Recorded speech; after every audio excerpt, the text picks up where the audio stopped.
What does it mean for you to do it in this tournament? This is the tournament, you know, like I was saying, this is the one where all the best players show up. The structures are very long, it's an art, it's a real grind, and to stay mentally sharp for 5 days, when you win this tournament, you earn it. There's no fluking in the 50K Players Championship. I don't think I've ever played better. I think, like, you know, I talk about playing above the rim.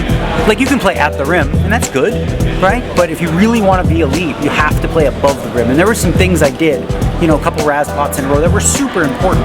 Back-to-back eights, you know, you're broken down after losing one, and then to have it happen right again and still make the right decision.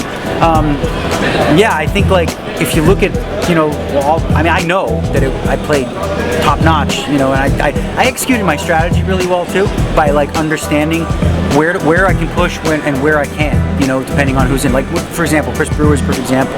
You know, he's not a limit player. He plays the big bets.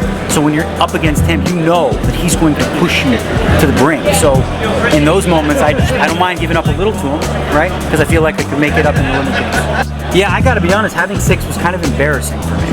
Like, really, it's just like I've played so many tournaments, you know, and I only have 6, and Ivy has 11, and all this stuff, and I'm like, you know, I have too many second place finishes. So this feels like, you know, changes things up, where maybe now I'll just go on a run and win like a couple more before the series is over.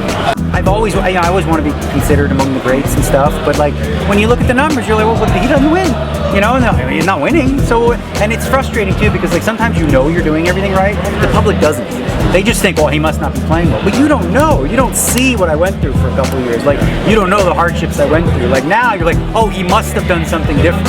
Well, yeah, I won some all-ins. That's what I did different.